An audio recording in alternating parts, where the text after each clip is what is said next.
برادران ملت اسلامی، السلام علیکم ورحمۃ اللہ وبرکاتہ۔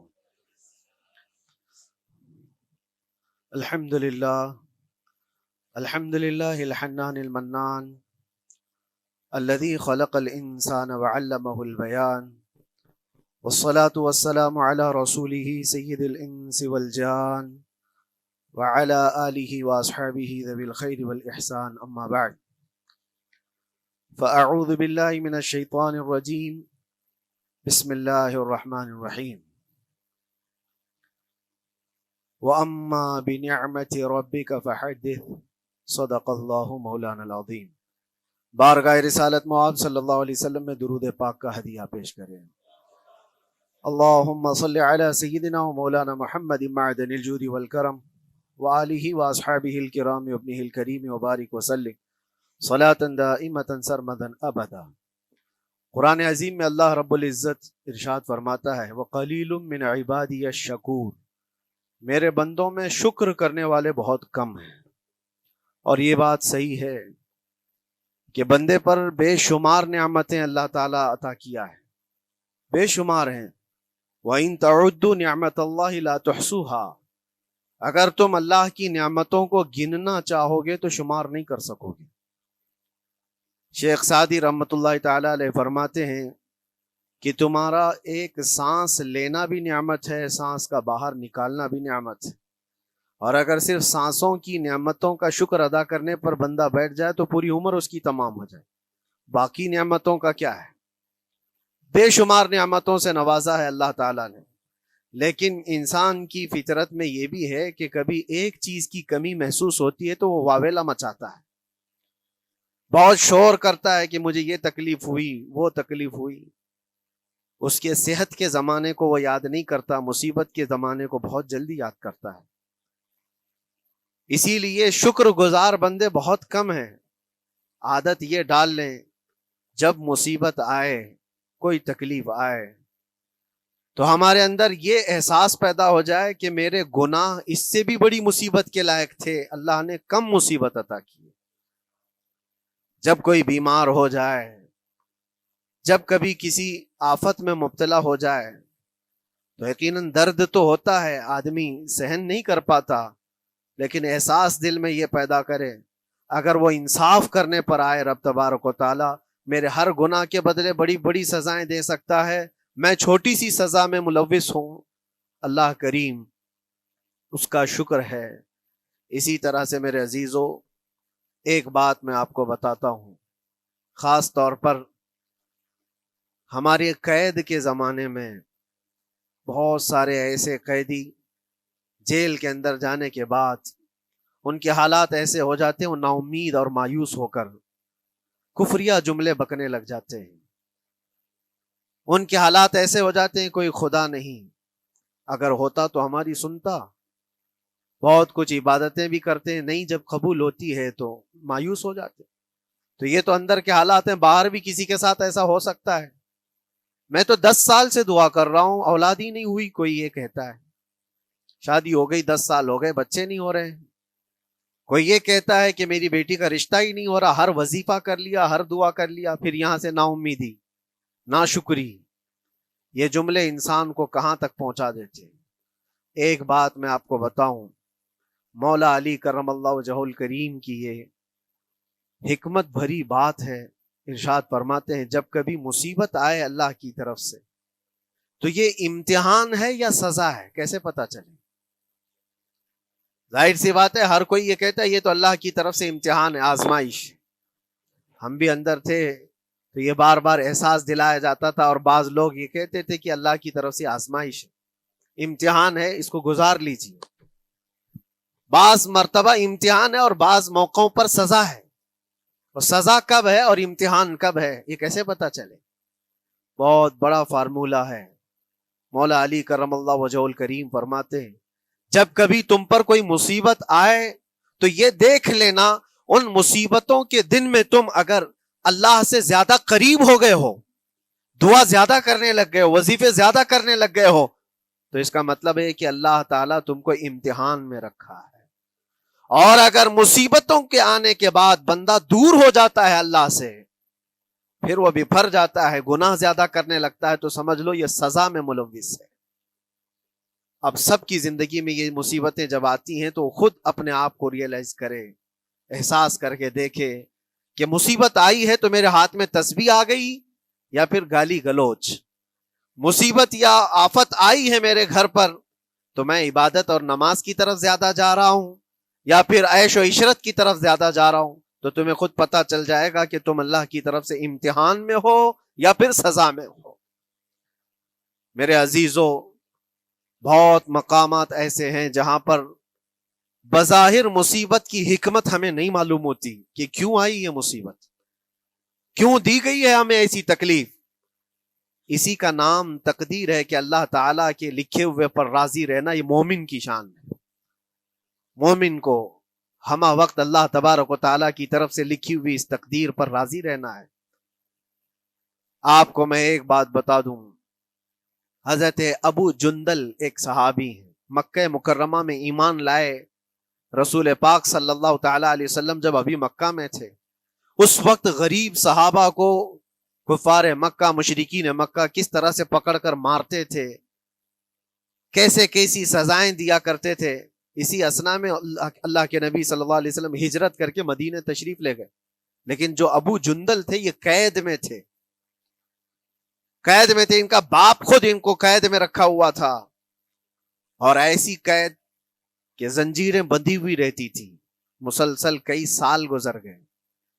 حضور پاک صلی اللہ تعالیٰ علیہ وسلم کی ہجرت کے 6 سال گزر جانے کے بعد 7واں سال تھا جب آپ کو بتاؤں حدیبیہ کا وہ منظر پیش آیا جس کو صلح حدیبیہ کہا جاتا ہے۔ تقریباً 1400 صحابہ کے ساتھ رسول کریم صلی اللہ تعالیٰ علیہ وسلم عمرہ کرنے کے لیے آئے، لیکن اس وقت مکہ کے کفار و مشرکین مکہ سے تقریباً 35 کلومیٹر باہر دور آپ کا راستہ روک لیا، کہا ہم آپ کو عمرہ کرنے نہیں دیں گے، آپ کے اصحاب کو، آپ کے صحابہ کو ہم مکہ میں انٹر ہونے نہیں دیں گے۔ جنگ جیسی نوبت آ گئی تھی، لیکن حضور پاک صلی اللہ تعالیٰ علیہ وسلم اور صحابہ احرام پہن کر کے عمرہ کرنے کے لیے آئے، تو پھر درمیانی راستہ یہ اختیار کیا گیا۔ حضور پاک صلی اللہ علیہ وسلم نے فرمایا کہ ہم صلح کر لیتے ہیں، کچھ ایگریمنٹ ہو جائے ہمارے اور تمہارے درمیان، جنگ نہیں کریں گے، آج سے جنگ بندی ہو جائے۔ تو کفار مکہ اس بات پر راضی ہوئے، اور اس کے بعد صلح، جس کو کہتے ہیں صلح حدیبیہ، یہ بہت مشہور ہے، صلح حدیبیہ ہوئی، اس میں سارے پوائنٹس جو لکھے گئے تھے ایگریمنٹ کے اندر وہ سب مکہ والوں کی حمایت میں زیادہ تھے، دبا کر کے انہوں نے صلح کی تھی اس طرح سے ان کے الزام کے مطابق، یعنی اگر کوئی مکہ سے بھاگ کر مدینے جائے تو انہوں نے ایگریمنٹ میں لکھایا تھا کہ آپ کو وہ شخص ہمیں واپس کرنا پڑے گا، اور اگر مدینے سے کوئی بھاگ کر ہمارے پاس آئے تو ہم اس کو اپنے پاس رکھیں گے، ہم باہر واپس نہیں بھیجیں گے۔ تمہارا کوئی آدمی ہمارے پاس آ گیا بھاگ کر کے، یا ہمارا ہی وہاں رہنے والا کوئی آدمی آ گیا آپ کی امان سے نکل کر کے، تو ہم اس کو اپنے پاس رکھیں گے۔ ایسی بہت ساری شرطیں تھیں، میں کیوں کہہ رہا ہوں یہ بات سن لیجیے۔ یہ صلح حدیبیہ ہو گئی، ایگریمنٹ ابھی لکھا جانا تھا، وہ ابو جندل صحابی جو کئی سالوں سے مکہ میں قید میں تھے، زنجیریں توڑ کر کے وہ باہر نکل آئے، اور جب ان کو یہ خبر ملی کہ مکہ سے 35 کلومیٹر دور اللہ کے نبی صلی اللہ تعالیٰ علیہ وسلم اپنے صحابہ کے ساتھ پڑاؤ ڈالے ہوئے ہیں اور تشریف لانے والے ہیں، کسی طرح بچ بچاتے ہوئے وہ وہاں پہنچ گئے حدیبیہ کے مقام پر۔ جیسے ہی وہ پہنچے صحابہ میں ایک شور ہو گیا، صحابہ جانتے تھے کہ کتنے سالوں سے ابو جندل قید میں ہے، طرح طرح کی اذیتیں اٹھاتا ہے، بہت مصیبتیں اٹھائی ہیں ابو جندل۔ دیکھا ان کے جسم پر پورے زخموں کے نشان تھے، ہاتھوں اور پیروں میں زنجیریں لٹکی ہوئی تھیں۔ وہ اسی حالت میں صحابہ کے پاس آ گئے، صحابہ سب نے سینے سے سینہ لگایا، استقبال کیا، ابو جندل تم آ گئے ہمارے پاس، آ گئے۔ اب بات سنو، بڑی حیرت کی ہے، ایگریمنٹ لکھا جا رہا تھا اور ابو جندل مکہ سے فرار ہو کر کے آئے تھے۔ ابو جندل کا جو باپ ہے اور دوسرے جو رئیس مکہ کے تھے، قریش کے سردار، سبوں نے ہاتھ روک لیا اور کہا ہمارا ایک آدمی بھاگ کر آپ کے پاس آیا ہے، ایگریمنٹ کے مطابق اس کو آپ ہمیں واپس کرنا ہوگا، واپس لوٹانا ہوگا۔ مکہ میں رہنے والا شخص آپ کے پاس آیا ہے، وہ ہمارا قیدی ہے۔ حضور پاک صلی اللہ تعالی علیہ وسلم نے فرمایا ابھی تو لکھا نہیں گیا، اس سے پہلے وہ آیا ہے، چھوڑ دو اس کو، اس کے بعد جو بھی ہوگا اس پر عمل کریں گے۔ مکہ والوں نے کہا نہیں، ہم نہیں مانتے اس چیز کو۔ حضور پاک صلی اللہ تعالی علیہ وسلم نے یہاں تک فرمایا اس ایک شخص کو میری ضمانت میں دے دو، باقی تمہاری ساری شرطیں منظور کر لی جائیں گی۔ وہ رحمت للعالمین، نبی اکرم صلی اللہ تعالی علیہ وسلم اپنے غلاموں پر رحم کیسے نہ کریں؟ جب ان حالات میں دیکھا ابو جندل کو تو صحابہ بھی حضور کے پاس آئے اور کہا یا رسول اللہ صلی اللہ علیہ وسلم صلح کیوں کر رہے ہیں ان کے ساتھ؟ جنگ کریں گے ہم ان کو، ہم نے بدر میں، احد میں، خندق میں ان کے ساتھ جو مقابلے کی ہمیں تجربہ ہے، ہم ان کے پرخچے اڑا دیں گے، آپ اجازت دیں ہم جنگ کریں گے۔ اللہ کے نبی فرماتے ہیں میں جو دیکھ رہا ہوں وہ تم نہیں دیکھ رہے ہو، اللہ کا حکم نہیں ہے جنگ کرنے کا، صلح ہے۔ صلح ہو گئی، لکھا جا رہا تھا، اور یہ ابو جندل آئے۔ اب جب حضور پاک صلی اللہ تعالی علیہ وسلم نے فرمایا ٹھیک ہے، ایگریمنٹ کے مطابق ابو جندل کو مکہ واپس بھیجنا پڑے گا، اتنا فرمایا تھا حضور نے، ابو جندل دھاڑے مار مار کر رونے لگے اور صحابہ کو جا کر کے اپنے زخم دکھانے لگے کہ دیکھو مجھے واپس بھیجا جا رہا ہے، مجھے واپس بھیجا جا رہا ہے۔ تو صحابہ کے اندر بھی جوش تھا، اپنا آدمی جب کوئی اتنا مظلوم ہو، اتنا مار کھایا ہو، اور پھر واپس انہی ظالموں کے سامنے اس کو بھیجا جانا ہو تو کیا کیفیت ہوگی۔ تو وہ ابو جندل سارے صحابہ کے بیچ میں چھپ چھپاتے ہوئے رو رہے تھے۔ اللہ کے نبی صلی اللہ علیہ وسلم تشریف لائے اور فرمایا ابو جندل میں کہہ رہا ہوں واپس چلے جاؤ، واپس جاؤ، مکہ جاؤ۔ تو انہوں نے کہا یا رسول اللہ صلی اللہ علیہ وسلم ان زخموں کے ساتھ واپس جاؤ؟ اللہ کے نبی صلی اللہ علیہ وسلم نے فرمایا ہاں ابو جندل، اللہ کی مرضی یہی ہے، اور اللہ کا نبی وہی کہتا ہے جو اللہ کی مرضی ہوتی ہے۔ یہ میں کہہ رہا ہوں بظاہر تکلیفوں کی حکمت ہمیں معلوم نہیں ہوتی، لیکن ہمیں عمل کرنا چاہیے۔ نبی پاک صلی اللہ تعالی علیہ وسلم کا جب حکم ہوا، ابو جندل انہی زنجیروں کے ساتھ ان کے باپ کے حوالے کر دیے گئے، وہ گھسیٹتے ہوئے لے جا رہا تھا، گھسیٹتے ہوئے واپس انہی قیدیوں کی طرح لے جا رہا تھا۔ سب کی آنکھوں میں آنسو تھے، لیکن حکمت الہی کیا ہے یہ کون جانتا ہے؟ بظاہر اللہ تبارک و تعالیٰ کی طرف سے یہ دی ہوئی آزمائشیں، یہ تکلیفیں، اس کی حکمت وہ بہتر جانتا ہے۔ جب ابو جندل کو واپس کیا گیا، ایک سوال اٹھتا ہے میرے عزیزو، یہ میں قید کی حالت میں رہ کر کے ایک شخص نے مجھ سے سوال کیا تھا، آپ تو اللہ کے نبی صلی اللہ تعالی علیہ وسلم کی ناموس کی بات کرتے ہو، حضور کی محبت کی بات کرتے ہو، ان کے عشق کی بات کرتے ہو، اور یہ بھی کہتے ہو کہ نبی پاک صلی اللہ تعالی علیہ وسلم دستگیری کرتے ہیں، اپنے غلاموں کی مدد کرتے ہیں، تو اتنے دنوں سے کیا آپ نے حضور کو نہیں پکارا؟ کیا رسول پاک صلی اللہ تعالی علیہ وسلم سے محبت اور عشق کی بات کے بعد آپ نے بھیک نہیں مانگی؟ اس وقت یہ واقعہ یاد آیا، میں تو ابو جندل کے پاؤں کے ناخن کی مٹی کے برابر بھی نہیں۔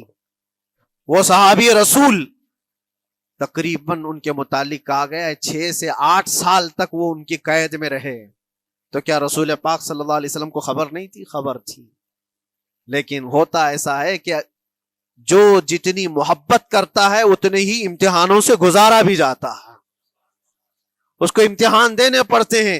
اسی لیے بار بار میں یہ بات کہتا ہوں، حضور پاک صلی اللہ تعالی علیہ وسلم کی ناموس کی بات کرنا، عظمت رسالت کی بات کرنا، یہ حلوے پراٹھے کھانے کا نام نہیں ہے، یہ شہادت گہے الفت میں ہے قدم رکھنا۔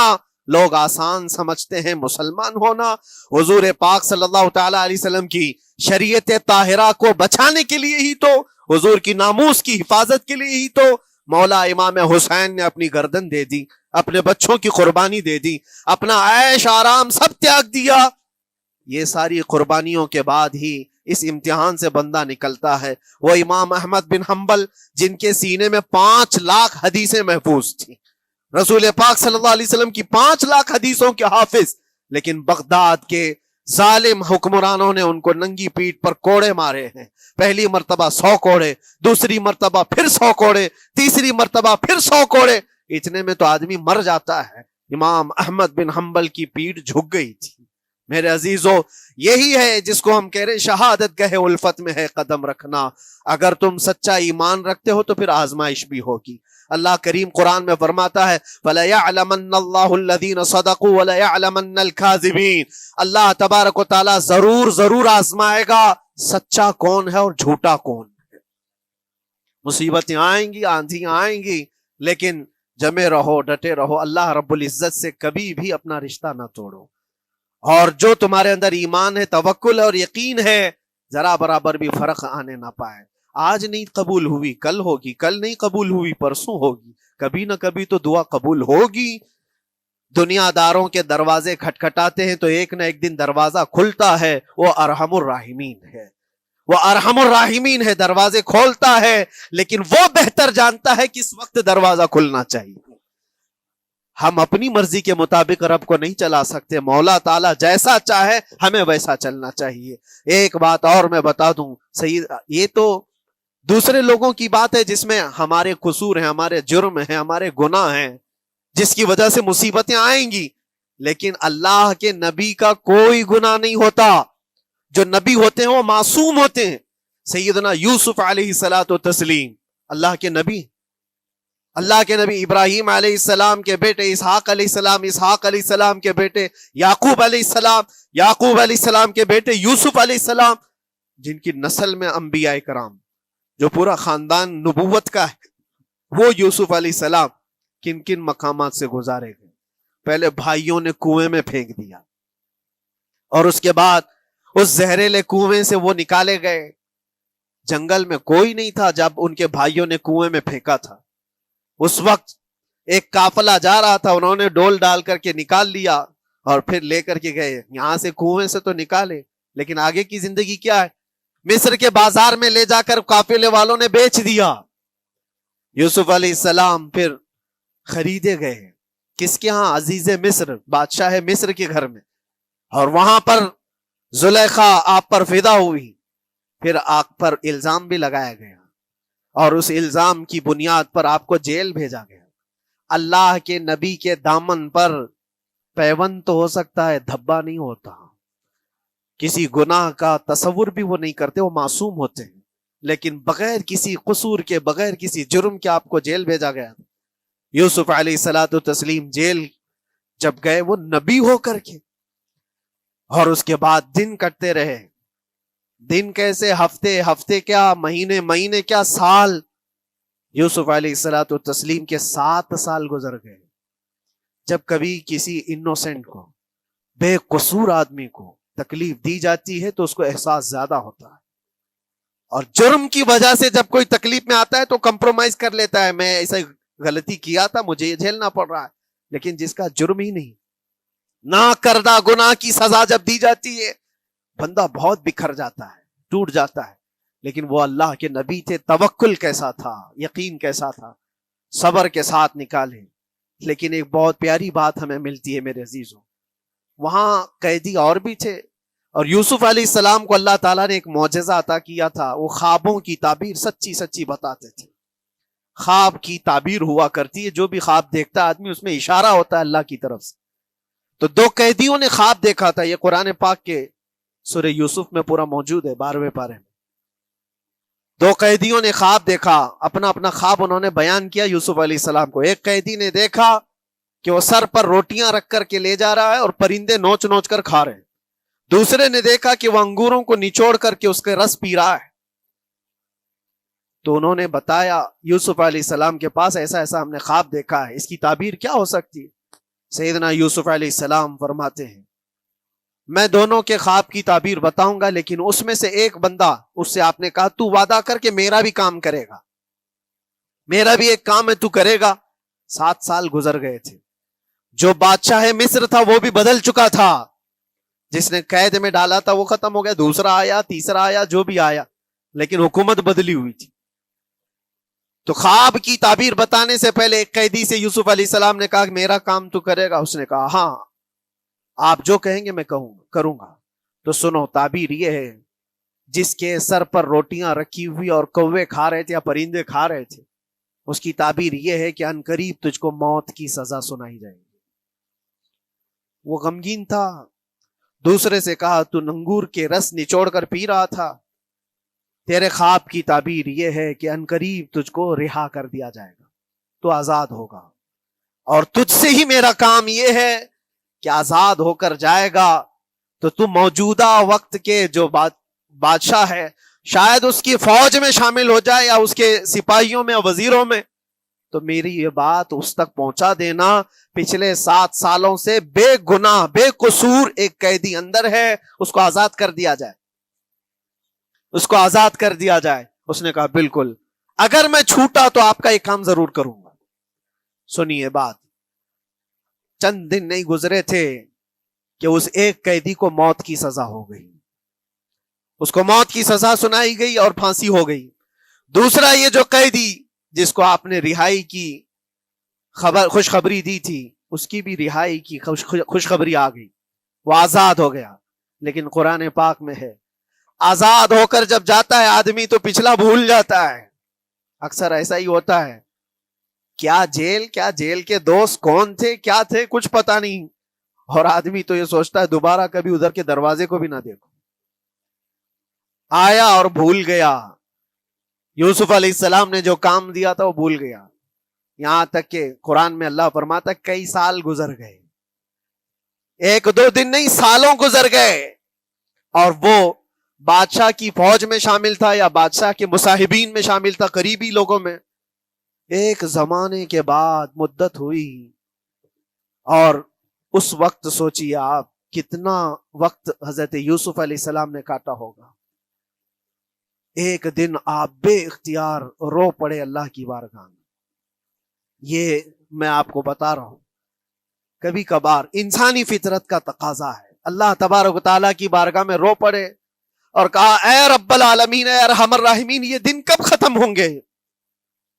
یہ جس طرح سے مجھے جیل کی سلاخوں کے پیچھے بند کیا گیا ہے، ان مصیبتوں سے کب آزادی ہوگی میرے مولا یا ارحم الراحمین؟ جواب رب تعالیٰ کی طرف سے آیا، یہ ہمارے اور آپ کی بات نہیں ہے، یہ اللہ کے نبی کی بات ہے۔ اب سنو، یوسف علیہ السلام کو جواب آیا، اے یوسف، جب تجھے جیل سے نکلنا ہی تھا، تجھے باہر جانا ہی تھا، تو دنیا کے بادشاہ کے پاس سامنے کیوں ریکویسٹ رکھا، میرے سامنے رکھ دیا ہوتا۔ اللہ اکبر، یہ توکل کا اعلیٰ درجہ ہے۔ اتنی مصیبتوں کے بعد بھی تم نے اس سپاہی کو کیوں اپنا قاصد بنا کر بادشاہ کے سامنے بھیجا کہ میری آزادی ہو جائے؟ یوسف علیہ السلام بہت روئے، سجدے میں گر کر کے مولا مجھے معاف کر دے، اور میرے ہر شے کا تو مالک ہے، اب میں زندگی بھر قید میں رہوں یا آزاد رہوں یہ تیری مرضی پر ہے۔ میرے عزیزو، پھر یوسف علیہ السلام کے ساتھ کیا ہوا؟ بادشاہ نے خود ایک خواب دیکھا اور وہ پریشان تھا، خوابوں کی تعبیر کوئی بتا نہیں رہا تھا۔ تب اس قیدی کو چھوٹے ہوئے کو یاد آئی بات کہ جیل میں ایک آدمی ہے جو سچی تعبیر بتاتا ہے۔ پھر اس نے بادشاہ سے کہا ایک قیدی بہت شریف اور صالح ہے، وہ سچی تعبیر بتائے گا، آپ کہے تو میں اس کو لے آؤں، اور اس نے مجھے یہ کہا بھی تھا کہ اس کو آزاد کرنا ہے، آپ کے پاس ریکویسٹ رکھنی ہے کہ وہ بے قصور قید میں ہے۔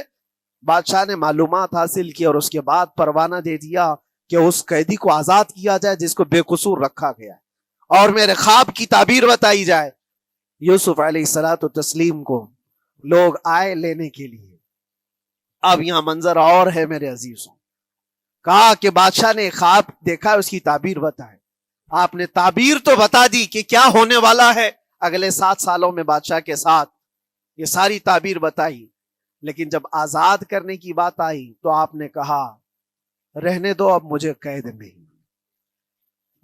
میں رہنے دو، اس لیے کہ آپ کو یہ احساس ہوگا کہ میں بادشاہ کے پاس کیوں رکھا ہے اس مقدمے کو۔ لیکن بعد میں بادشاہ اور اس کے مصاحبین اور اس کے وزیر آپ کو اصرار کرتے ہوئے لے گئے اور لے جا کر کے سیدھے وزیر اعظم کے تخت پر بٹھا دی، سیدھے وزیر اعظم کے تخت پر بٹھا دیا۔ پھر رب تبارک و تعالیٰ نے فرمایا اے یوسف، جب تک ہم چاہیں تب اندر رہے گا آدمی، اور جب ہم چاہ لیں باہر تو پھر اپنی مرضی سے کوئی اندر بھی نہیں رہ سکتا۔ حقیقت ہے میرے عزیزو، جب مصیبتوں کے ختم ہونے کا وقت آئے پھر پوری دنیا کھڑی ہو کر کے بھی تم کو مصیبت نہیں دے سکتی۔ تکلیف نہیں دے سکتی. اور رب تبارک و تعالیٰ نے فرمایا وَإِن يَمْسَسْكَ اللَّهُ بِضُرٍّ فَلَا كَاشِفَ لَهُ، اگر تم کو اللہ کی طرف سے کوئی مصیبت آئے تو کوئی اس کو ہٹانے والا نہیں ہے. وَإِن يَمْسَسْكَ اللَّهُ بِخَيْرٍ فَلَا رَادَّ لِفَضْلِهِ، اور اگر اللہ تبارک و تعالیٰ کوئی بھلائی کسی بندے کو دے دے تو دنیا کی کوئی طاقت اس کو روک بھی نہیں سکتی. آج اگر رب تبارک و تعالیٰ ہم کو کوئی مقام اور مرتبہ دے دے، کوئی عزت اور انعام دے دے، سارے کتے بھونکتے رہیں، اس انعام کو کوئی رد نہیں کر سکتا. اللہ تبارک و تعالیٰ کا دیا ہوا فضل اس کو کوئی کاٹ نہیں سکتا، اور اس کی دی ہوئی مصیبت کو کوئی دوسرا ٹال بھی نہیں سکتا. اسی لیے آؤ لگے رہو اسی بارگاہ میں اور عرض کرو کہ مولا مجھ سے جو خطائیں ہوئی ہیں اس کو درگزر فرما دے، اور جس طرح کی بھی تو زندگی دیا ہے یہ تیرا شکر ہے مولا. شکر ادا کرنے کی عادت ڈال لو. اللہ تبارک و تعالیٰ فرماتا ہے لَإِن شَكَرْتُمْ لَأَزِيدَنَّكُمْ، اگر تم شکر ادا کرو گے تو میں اور زیادہ عطا کروں گا، اور زیادہ عطا کروں گا. آج اگر تھوڑی سی مصیبت ہے تو شکر ادا کرو کہ مولا بڑی مصیبت تو نہیں آئی ہے، یہ بھی تیرا کرم ہے، تیرا احسان ہے. مصیبت زدہ لوگوں کو دیکھتا ہوں تو پھر میں یہ کہتا ہوں ہاتھ بھی سلامت ہے، پیر بھی سلامت ہے، آنکھ بھی سلامت ہے، زبان بھی سلامت ہے، دماغ بھی چل رہا ہے. کیا یہ شکر کرنے کا موقع نہیں ہے؟ یہ شکر کرنے کا مقام نہیں ہے؟ آؤ ہر دن اللہ کا شکر ادا کرو، شکایتیں کم کرو. اللہ تبارک و تعالیٰ کو یہ زندگی پسند ہے. وآخر دعوانا ان الحمد للہ رب العالمین. السلام علیکم.